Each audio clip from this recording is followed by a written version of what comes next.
કરીએ, બરાબર, સરખા ભાગ પાડી દઈએ. કામ તો અહીંથી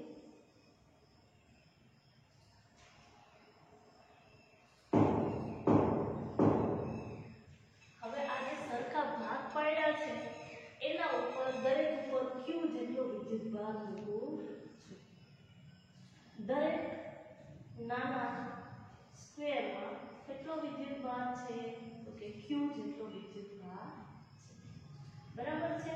જો હજી હું એક ખાલી ટોપિક કહું છું તમને, સતત વિદ્યુતભાર એ સમજાવું છું, બરાબર છે. પછી એને આધારિત મુદ્દાઓ જે આવે છે એ આપણે આગળ જઈશું. તો મેં એક સ્ક્વેર લીધો, બરાબર છે, એમાં નાના નાના સ્ક્વેર પાડી દીધા. બધા સ્ક્વેર કેવા છે? સરખા, સમાન છે, ક્ષેત્રફળ સરખું છે. એના ઉપર વિદ્યુતભાર કેવો છે? કે સરખો છે. એની જગ્યાએ હવે એક સળિયો લઈએ આપણે. આ જે સળિયો લીધો છે એના પર સરખા ભાગ પાડીએ, સરખી લંબાઈના, તો ભાઈ સ્મોલ l જેટલી લંબાઈના આપણે એને ડિવાઈડ કરીએ.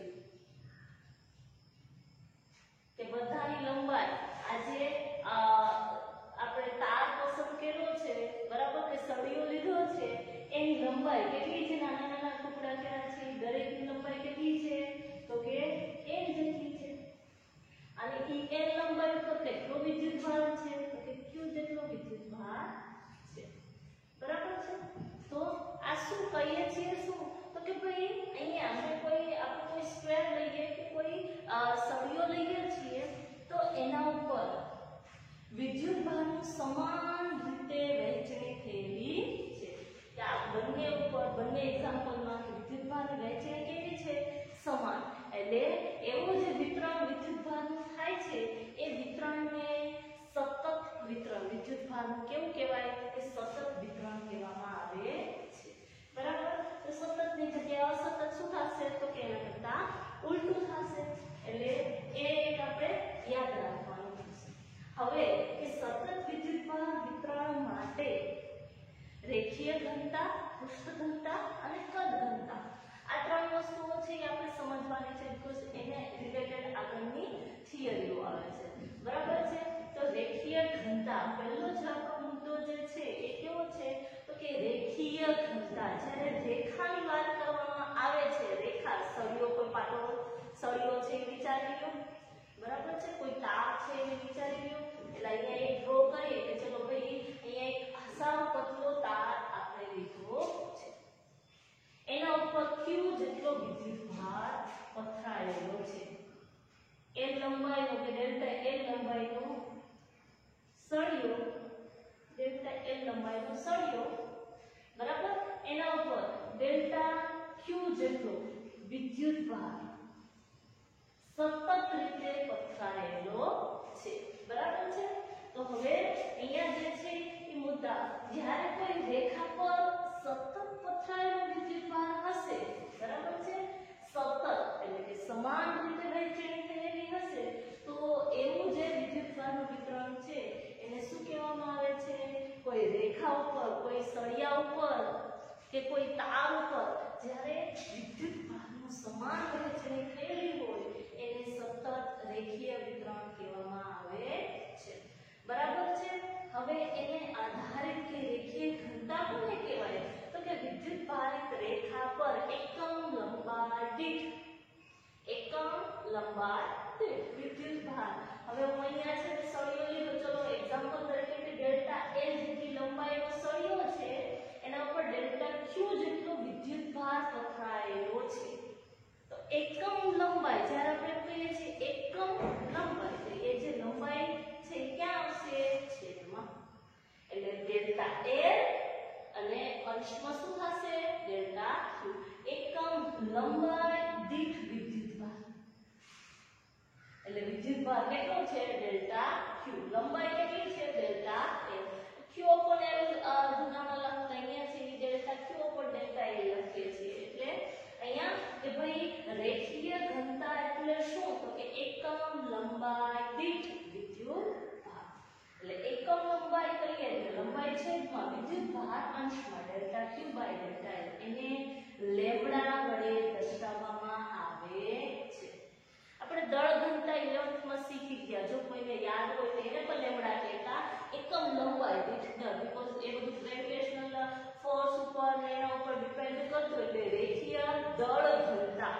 એકમ લંબાઈ દીઠ દર. આ શું છે? રેખીય વિદ્યુતભાર ઘનતા છે. એકમ લંબાઈ દીઠ વિદ્યુતભાર આવશે. એટલે lambda is equal to delta q by delta l થશે. અને આનો એકમ જોતો હોય તો વિદ્યુતભારનો એકમ શું થશે? કુલમ. લંબાઈનો એકમ શું થશે? મીટર. એટલે કુલમ પર મીટર. કે આ જે તાર છે એ એકમ લંબાઈ દીઠ કેટલો વિદ્યુતભાર છે એ બતાવે છે રેખીય ઘનતા. એટલે સાવ ઈઝી મુદ્દો છે. હવે જે બીજો મુદ્દો છે એ આવશે પૃષ્ઠ ઘનતા. બરાબર? પહેલા એક સાદી લંબાઈની વાત કરી દીધી, તો હવે લંબાઈ અને પહોળાઈ બે વસ્તુને આપણે ઇન્ક્લુડ કરશું. બરાબર છે? કે ભાઈ આ કોઈ સરફેસ છે એની લંબાઈ પણ છે, કોઈ સરફેસ આપણે લઈ લઈએ કે ચલો અહીંયા જે કોઈ પૃષ્ઠ છે, કોઈ પેજ છે, કોઈ સમતલ છે. બરાબર છે? એટલે એમાં રેખાની જ્યારે રેખીય ઘનતાની વાત કરી હતી ત્યારે એકમ લંબાઈ બીકોઝ ખાલી તાર જ લીધો હતો. બરાબર? ખાલી તાર લીધો એટલે એક જ આવ્યું લંબાઈ. હવે શું આવશે પૃષ્ઠ ઘનતામાં? લંબાઈ પ્લસ પહોળાઈ. એટલે લંબાઈ અને પહોળાઈ એટલે શું થશે? તો આખું પૃષ્ઠ તૈયાર થશે, સમતલ તૈયાર થશે. બરાબર? એટલે એને લઈ અને આપણી પૃષ્ઠ ઘનતા છે સિગ્મા. બરાબર? એટલે અહીંયા કે જ્યારે કોઈ પૃષ્ઠ ઉપર સમાન રીતે વિદ્યુતભારનું વિતરણ થયેલું હોય, બરાબર? સમાન રીતે વિદ્યુતભારની વહેંચણી વિતરણ થયેલું હશે તો એ જે વિતરણ છે એને શું કહેવામાં આવે છે?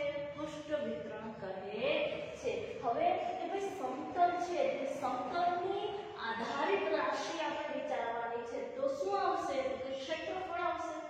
એટલે ઓલામાં તારમાં એકમ લંબાઈ નથી તો પૃષ્ઠની અંદર આવશે એકમ ક્ષેત્રફળ. એટલે જ્યારે પૃષ્ઠ ઘનતાની વાત કરીએ છીએ ત્યારે વિદ્યુતભારિત પૃષ્ઠ પર એકમ ક્ષેત્રફળ દીઠ વિદ્યુતભાર, એકમ ક્ષેત્રફળ દીઠ વિદ્યુતભાર. તો હું જ્યારે બોલું છું કે એકમ ક્ષેત્રફળ એટલે ક્ષેત્રફળ કેમાં આવશે? છેદમાં આવશે. બરાબર છે? એટલે આપણે છેદમાં સમીકરણ લખશું કે ચલો આની સરફેસ આનું ક્ષેત્રફળ હું ધારી લઉં કે ડેલ્ટા S છે ક્ષેત્રફળ. બરાબર? અને એના ઉપર વિદ્યુતભાર ડેલ્ટા Q છે. એટલે સમીકરણ શું થશે? સિગ્માનું. બરાબર? કે ભાઈ એકમ ક્ષેત્રફળ દીઠ, એકમ ક્ષેત્રફળ છેદમાં દીઠ વિદ્યુતભાર delta Q by delta S. Sigma is equal to delta Q by delta S. આના આધારે તેનો એકમ લખી નાખીએ. વિદ્યુતભારનો એકમ આવશે કુલમ અને ક્ષેત્રફળનો એકમ આવશે મીટર સ્ક્વેર. એટલે એકમ સૂત્ર થશે delta Q by delta S. Sigma is equal to પૃષ્ઠ ઘનતા. આપણે તો ખાલી એટલું જ રાખવાનું, પૃષ્ઠ છે એટલે ક્ષેત્રફળ, એકમ ક્ષેત્રફળ દીઠ વિદ્યુતભાર. રેખીય ઘનતા એકમ લંબાઈ દીઠ વિદ્યુતભાર. તો હવે જ્યારે વાત કરીએ કદ ઘનતાની તો કદ ઘનતામાં શું થશે? એકમ કદ દીઠ વિદ્યુતભાર. કે ભાઈ આ રેખીય ઘનતામાં લંબાઈ, આની અંદર પૃષ્ઠની અંદર લંબાઈ પહોળાઈ, તો હવે કદની અંદર લંબાઈ પહોળાઈ અને ઊંચાઈ ત્રણ ભેગા કરશું એટલે શું બનશે? તો કે કદ બનશે. કોઈ ગોળો છે એ વિચારી લો, કોઈ મોટો બધી પથ્થર વિચારી લો, કોઈ ધાતુ સુવાહક ધાતુ છે એનો ટુકડો વિચારી લઈએ કે એના ઉપર કોઈ કદમાં સતત રીતે પથરાયેલો વિદ્યુતભાર હશે કોઈ કદમાં, તો અહીંયા સમઘન ચલો ધારી લો કે લંઘન લઈ લો. બરાબર છે?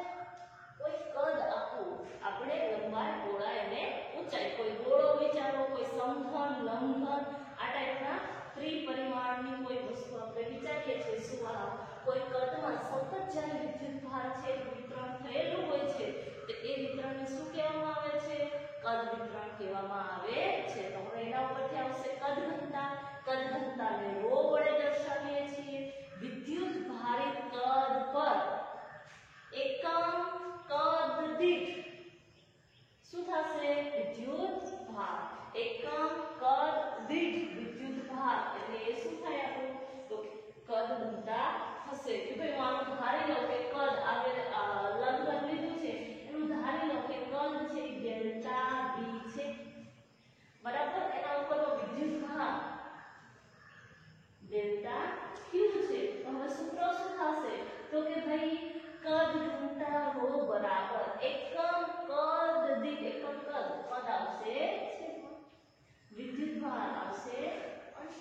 Delta q by delta v. આ સૂત્ર મેં મેળવી લીધું છે. હવે એકમ છે આપણે વિચારીએ. એકમ શું થશે? વિદ્યુતભારનો એકમ કુલમ અને કદનો એકમ શું થશે? Metre cube. એટલે કુલમ પર મીટર ક્યુબ એ એકમ થાય. હવેનો જે આપણો મુદ્દો છે એ છે રેખા પરના વિદ્યુતભારના સતત વિતરણથી કોઈ બિંદુ પાસે વિદ્યુત ક્ષેત્ર કેટલું હોય છે એનું આપણે સૂત્ર જે છે એ મેળવવાનું છે. તો ફોર્મ્યુલા આપણેથી મેળવવાનું છે. તો રેખા પરના, બરાબર છે, એટલે રેખા પર વિદ્યુતભારનું સતત વિતરણ છે. કોઈ રેખા છે, આપણે કોઈ એકદમ પતલો તાર લઈએ, બરાબર, એના ઉપર વિદ્યુતભારનું સતત રીતે વિતરણ થઈ રહ્યું છે. આના પર વિદ્યુતભાર પથરાયેલો છે, બરાબર છે. ત્યાંથી કોઈ એક બિંદુ આગળ, કોઈ બિંદુ આપણે આમ ધારી લઈએ કે પી બિંદુ. પી બિંદુ આગળ ઇલેક્ટ્રિક ફિલ્ડ કેટલું એ મેળવવાનું છે. તો પહેલા તો આ બધાનું આપણે શું કરશું? તો કે સંદર્ભ બિંદુ બનાવવું પડશે. એટલે સંદર્ભ બિંદુ ઓની સાપેક્ષે p નો સ્થાન સદિશ, અહીંયા p, બરાબર, p નો સ્થાન સદિશ r વેક્ટર, એટલે આને r વેક્ટર નામ આપી દો, બરાબર. હવે આ જે સંદર્ભ બિંદુની સાપેક્ષે p નો સ્થાન સદિશ r વેક્ટર, આ રેખા પર વિદ્યુતભાર પથરાયેલો છે એના ઉપર હું એક સાવ સૂક્ષ્મ ખંડ ધારી લઉં છું, બરાબર છે. એક સાવ સૂક્ષ્મ ખંડ ધારી લઈએ કે આ સૂક્ષ્મ ખંડ છે. તમને બોર્ડમાં દેખાય એટલે આપણે થોડો મોટો લઈએ કે ભાઈ ચલો ડેલ્ટા L જેટલો છે.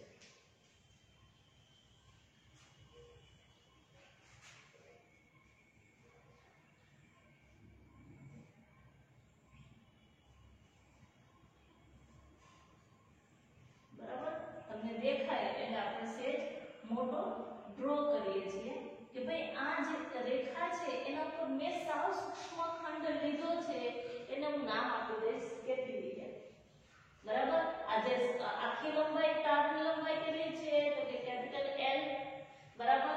મારે સૂક્ષ્મ લંબાઈનો મેં ખંડ લીધો છે dl, એટલે dl લંબાઈના ખંડથી, આ ખંડથી p બિંદુ સુધીનું અંતર, એ અંતર છે હું અહીંયાથી કે ભાઈ અહીંયાથી આના આપણે સેન્ટર થી અંતર લેશું કે આ જે અંતર છે એ કેટલું અંતર છે?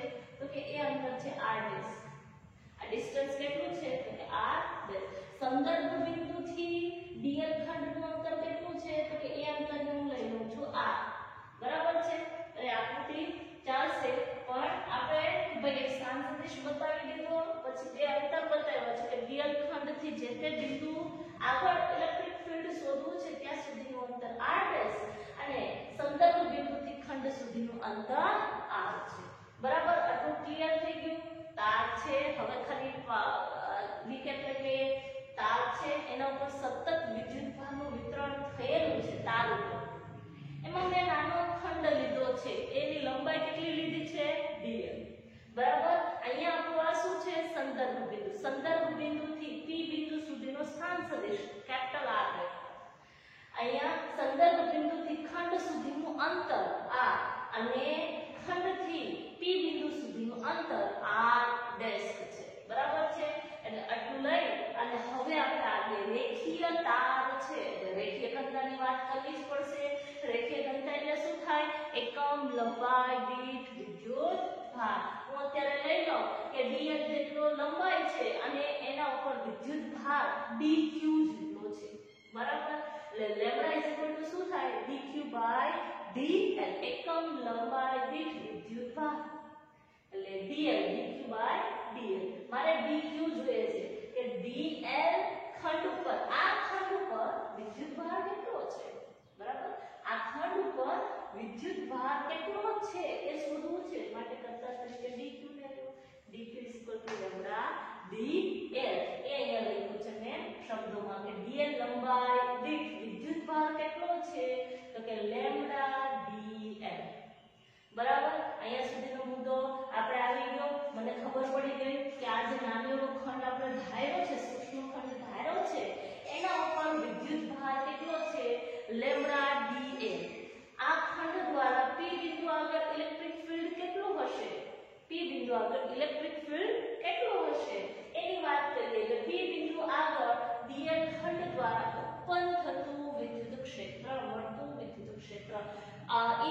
બેઝિક ફોર્મ્યુલા લખ્યો છે મેં પહેલા E = kq/r² r હેટ બરાબર. આપણે ડીએલ ખંડ દ્વારા જોઈએ છે, સૂક્ષ્મ ખંડ દ્વારા જોઈએ છે એટલે DE = k q આપણો વિદ્યુત ભાર કેટલો છે ડીએલ પર λdl. અંતર p બિંદુ સુધીનું અંતર ખંડ દ્વારા p બિંદુ સુધીનું અંતર r². આ તો સૂક્ષ્મ છે બરાબર છે. માત્ર આખા તારની વાત કરવાની છે. જો આપણે રેખા પરના આખી રેખાની વાત કરવાની છે તો કુલ ઇલેક્ટ્રિક ફીલ્ડ આપણે જોતું હોય તો શું કરી દેવાનું તો કે સંકલન કરી દો. એની લંબાઈ કહો કે l જેટલી છે રેખાની લંબાઈ તો l અને અહીંયા કે કુલ રેખા પરનું સંકલન એટલે સંકલનમાં k λdl r².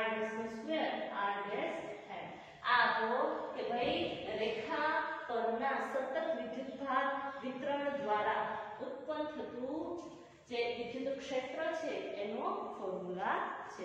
સાવ ઈઝી ફોર્મ્યુલા છે. હવેનો જે મુદ્દો છે એ છે પૃષ્ઠ પરના વિદ્યુતભારના સતત વિતરણને લીધે કોઈ પણ બિંદુ પાસે વિદ્યુત ક્ષેત્ર કેટલું મળે. કોઈ પણ બિંદુ એટલે P બિંદુ આવે બરાબર છે. P બિંદુ આગળ કોઈ પૃષ્ઠ અહીંયા રાખેલું છે એના ઉપર વિદ્યુતભાર પથરાયેલો છે એના દ્વારા P બિંદુ આગળ ઇલેક્ટ્રિક ફીલ્ડ કેટલું હશે એ આપણે શોધવાનું છે.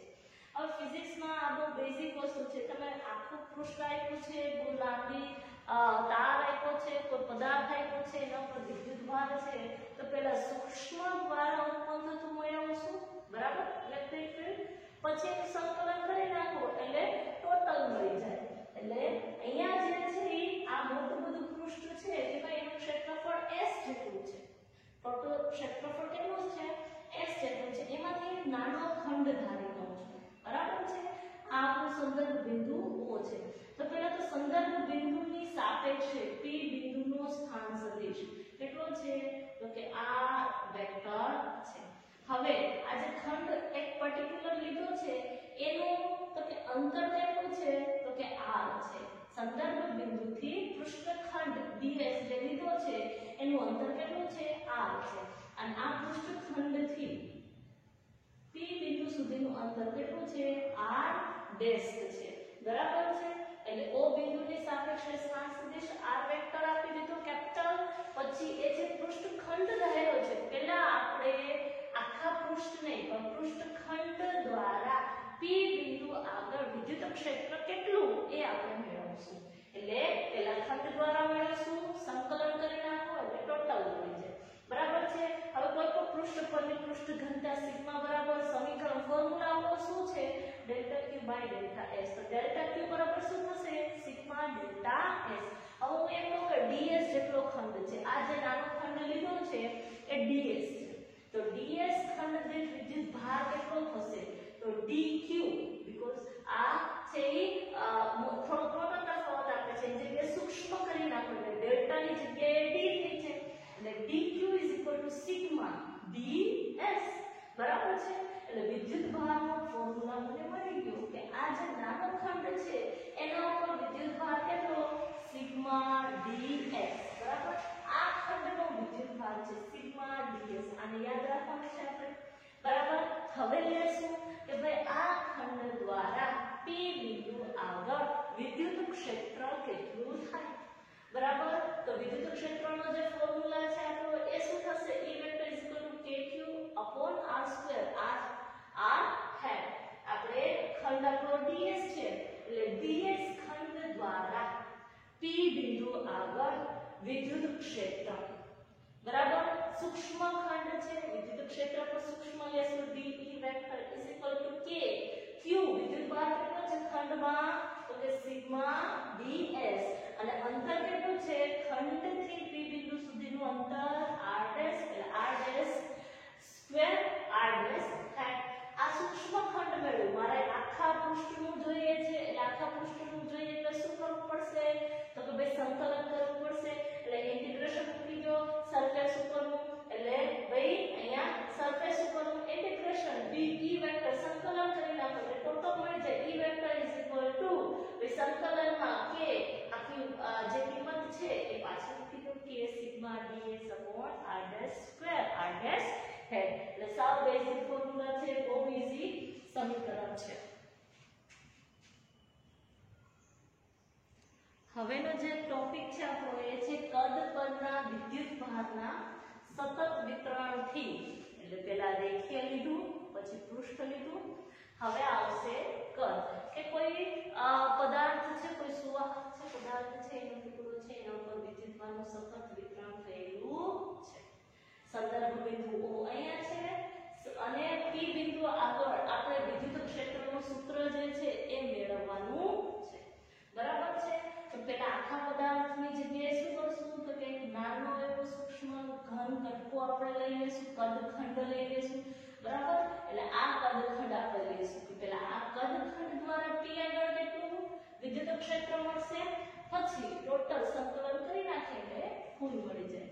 ચલો તો પેલા સ્ટાર્ટિંગ મુદ્દો કે ભાઈ સંદર્ભ બિંદુ O ની સાપેક્ષે P બિંદુનું સ્થાન સદિશ એ આવશે r વેક્ટર.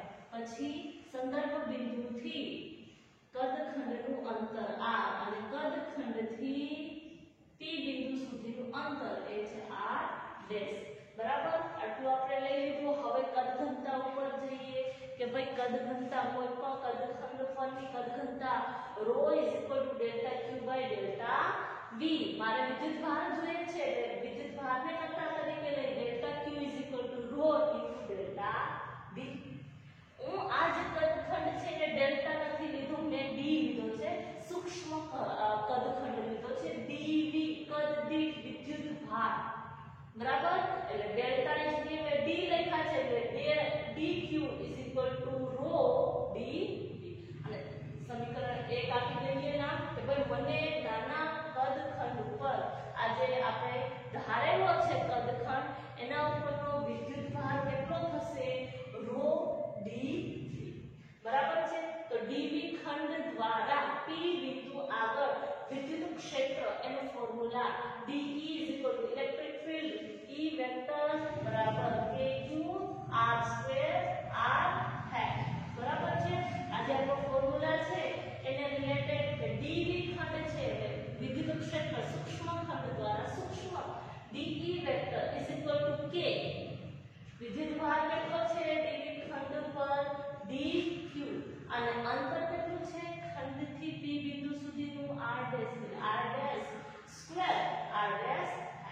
ચલો dq ની કિંમત મૂકી દઈએ.